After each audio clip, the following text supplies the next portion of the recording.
أعوذ بالله من الشيطان الرجيم بسم الله الرحمن الرحيم وإذ أوحيت إلى الحواريين أن آمنوا بي وبرسولي قالوا آمنا واشهد بأننا مسلمون إذ قال الحواريون يا عيسى ابن مريم هل يستطيع ربك أن ينزل علينا مائدة من السماء قال اتقوا الله إن كنتم مؤمنين قالوا نريد أن نأكل منها وتطمئن قلوبنا ونعلم أن قد صدقتنا ونكون عليها من الشاهدين قال عيسى ابن مريم اللهم ربنا أنزل علينا مائدة من السماء تكون لنا عيدا لأولنا وآخرنا وآية منك وارزقنا وأنت خير الرازقين قال الله إني منزلها عليكم فمن يكفر بعد منكم فإني أعذبه عذابا لا أعذبه أحدا من العالمين۔ اور وہ وقت تصور کرو جبکہ میں نے حواریین کے دل میں یہ بات ڈالی کہ تم مجھ پر اور رسول پر ایمان لے کر آؤ، تو انہوں نے کہا کہ ہم ایمان لاتے ہیں اور گواہ رہیں کہ ہم مسلمانوں میں سے ہیں۔ حواریین حضرت عیسیٰ علیہ السلام کے ساتھی، ان کو حواری کہا جاتا تھا۔ حضرت عیسیٰ علیہ السلام کے بہت سے ساتھی تھے۔ اللہ رب العالمین نے ان کے دلوں میں یہ بات ڈالی اور ان کو حضرت عیسیٰ علیہ السلام کی حقانیت اور صداقت ان کے دل میں پیوست کر دی، تو پھر وہ آمنا پکار اٹھے اور انہوں نے حضرت عیسیٰ علیہ السلام کو پھر مخاطب کر کے یہ کہا کہ اب ہم آپ پر ایمان لاتے ہیں، آمنا واشہد باننا مسلمون، اور گواہ رہیں کہ ہم بھی آپ پر ایمان لانے والوں میں سے ہیں، ہم بھی مسلمانوں میں سے ہیں، آپ اس کے گواہ رہیں۔ اذ قال الحواریون یا عیسی ابن مریم هل یستطیع ربک، اور وہ وقت بھی یاد کرو جبکہ حواریوں نے یہ کہا کہ اے عیسیٰ مریم کے بیٹے، کیا تمہارا رب اس بات کی قدرت رکھتا ہے کہ وہ ہم پر آسمان سے ایک دسترخوان اتار دے؟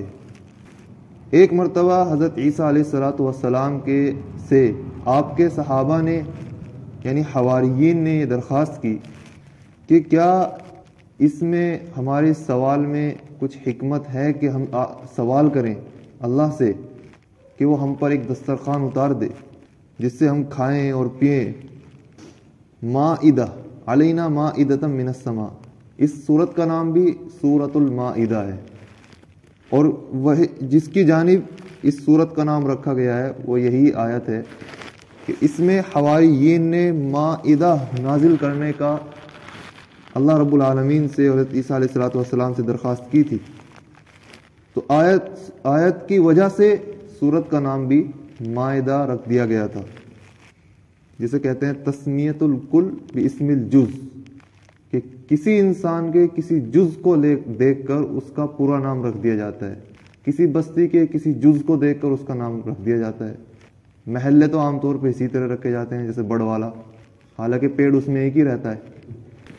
تو چھوٹا سا کوئی واقعہ دیکھ کر مکمل چیز کا نام رکھ دیا جاتا ہے اس واقعے کی نسبت کرتے ہوئے۔ تو آیت کا بھی ذکر، چونکہ آیت میں مائدہ کا ذکر ہے تو سورت کا نام بھی المائدہ اسی وجہ سے رکھ دیا گیا۔ تو حواریین نے درخواست کی حضرت عیسیٰ علیہ السلام سے کہ کیا آپ کا رب ہم پر دسترخوان نازل کر سکتا ہے آسمان سے؟ کر سکنے کا مطلب یہ ہے کہ کیا ہمارے اس سوال میں کچھ حکمت ہے؟ انہوں نے قدرت پر سوال نہیں اٹھایا، ایمان تو رکھتے تھے وہ۔ سکنے کا مطلب یہ ہے کہ کیا ہمارے سوال میں کچھ حکمت ہے کہ ہم ایسا سوال کر سکتے ہیں آپ سے، یہ سوال تھا۔ حضرت عیسیٰ علیہ السلام نے کہا اتقوا اللہ ان کنتم مؤمنین، اللہ سے ڈرو اگر تم مؤمن ہو، اور تم مؤمن ہو ہی اس لیے اللہ سے ڈرنا چاہیے، اور ایسے بےہودہ سوال کرنے کی گنجائش نہیں ہے۔ جبکہ اس سے پہلی آیتوں میں بھی حضرت عیسیٰ علیہ السلام سے پہلے بھی وہ بہت سے معجزے دیکھ چکے تھے، جیسا کہ مردے کو زندہ کر دینا، برس کے اور مادرزاد نابینا کو پھونک مار کر اور اس کے جسم پر ہاتھ پھیر کر بالکل شفا یاب کر دینا۔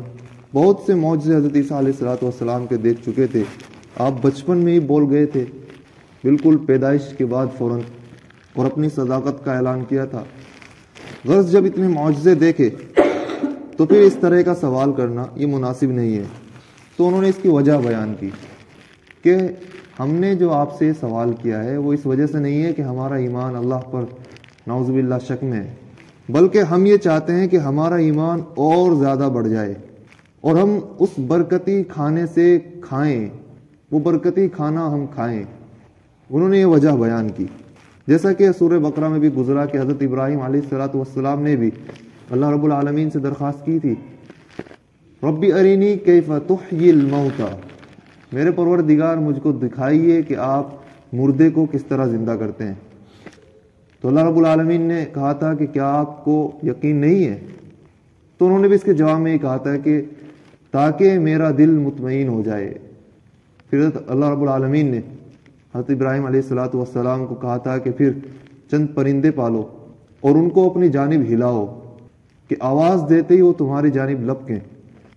حضرت ابراہیم علیہ السلام نے پرندے پالے اور ان کو اپنی جانب مکمل ہلا لیا. پھر اللہ نے حکم دیا کہ اب ان کا قیمہ بنا کر الگ الگ حصہ الگ الگ پہاڑی پر رکھاؤ. انہوں نے ایسا ہی کیا. پھر ایک ایک پرندے کا نام لے کر پکارا تو کہیں سے پر اڑے، کہیں سے پنجے اڑے، کہیں سے گوشت اڑا اور پورا پرندہ تیار ہو کر حضرت ابراہیم علیہ السلام کے سامنے دوڑتا ہوا آپ کی طرف لپکا.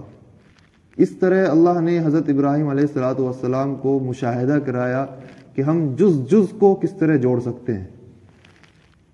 پہلی مرتبہ انسان کا پیدا کرنا یہ تو مشکل ہوتا ہے، اور جب اللہ نے پہلی مرتبہ پیدا کر دیا تو پھر دوبارہ پیدا کرنے میں کیا حرج ہے. مثلا جب تک جنریٹر نہیں بنا تھا تو پہلی مرتبہ جنریٹر بنانا کسی کے خام و خیال میں بھی نہیں تھا، لیکن ایک مرتبہ بن گیا تو پھر اس کا بنانے کا طریقہ پتہ لگ گیا، تو پھر کتنے ہی جنریٹر بناتے چلے جائیں. تو جب پہلی مرتبہ اللہ نے کائنات کو بنا دیا تو پھر دوبارہ پیدا کرنے میں اس کے لیے کیا مشکل ہے. اس وجہ سے انہوں نے بیان کیا کہ ہم اس لیے چاہتے ہیں کہ تاکہ ہم اس دسترخوان سے کھائیں اور ہمارے دل مطمئن ہو جائیں اور ہم جان لیں کہ آپ سچے ہیں، کیونکہ جتنی دلیلیں سامنے ہوتی ہیں تو ایمان مضبوط ہوتا ہے. مثلا ایمان مضبوط ہے، پورا مضبوط ہے، ایک دلیل اور آ گئی تو اور مضبوط ہو جائے گا، ایک اور دلیل آ گئی تو اور مضبوط ہو جائے گا.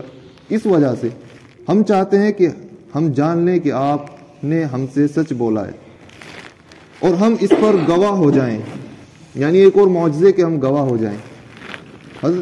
حضرت عیسیٰ علیہ السلام نے پھر اللہ رب العالمین سے دعا کی کہ اللہم ربنا انزل علینا مائدۃ من السماء، اے میرے پروردگار یا اللہ ہمارے اوپر نازل فرما آسمان سے ایک دسترخوان، تاکہ وہ ہمارے لیے خوشی کا سبب ہو، ہمارے پہلو اور بعد کے والوں کے لیے بھی، اور آپ کی جانب سے نشانی ہو.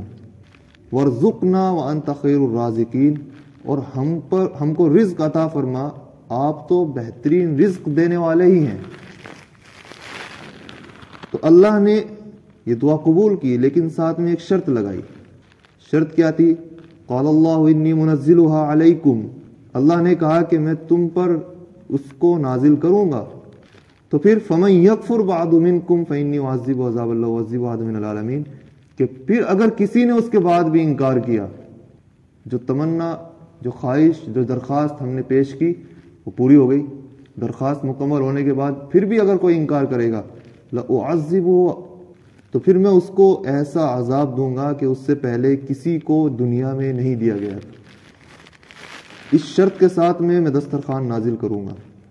علماء کا اس میں اختلاف ہے کہ دسترخوان نازل ہوا یا نہیں ہوا. جب اللہ نے کہا کہ میں عذاب دوں گا تو ہو سکتا ہے کہ انہوں نے درخواست واپس لے لی ہو کہ یہ تو مشکل ہو جائے گا، لیکن جمہور کا خیال یہ ہے کہ انی منزلها، میں دسترخوان نازل کرنے والا ہوں. جب اللہ نے کہہ دیا تو دسترخوان نازل ہوا تھا، اور شرط اس میں یہ تھی کہ جتنا کھاؤ کھا لو، آگے کے لیے اٹھا کر نہیں رکھنا ہے. کچھ لوگوں نے آگے کے لیے اٹھا کر رکھا. ایک روایت میں آتا ہے، روایت زیادہ معتبر نہیں ہے، کہ پھر انہوں نے اس دسترخوان کا کھانا اگلے دن کے لیے اٹھا کر رکھ دیا، تو پھر ان کو بھی بندر بنا دیا گیا اور خنزیر بنا دیا گیا، جن لوگوں نے یہ درخواست کی تھی اور پھر انہوں نے نافرمانی کی. یہ واقعہ بیان کرنے کے بعد میں پھر اگلے رکوع میں اصل موضوع کی طرف آتے ہیں۔ حضرت عیسیٰ علیہ الصلوۃ والسلام سے قیامت میں یہ سب تذکرے اللہ رب العالمین یاد دلا رہے ہیں کہ ایسا ہوا تھا، ایسا ہوا تھا، آپ ایسا کرتے تھے، آپ پرندے جو ہے مٹی کا پرندہ بناتے اور اس میں پھونک مارتے وہ اڑ جاتا تھا، اور آپ سے انہوں نے سوال کیا تھا دسترخوان کا۔ اگلے رکوع میں اب پوچھتے ہیں کہ کیا آپ نے حکم دیا تھا ان کو کہ میری عبادت کرو؟ یہ اگلے رکوع میں آئے گا۔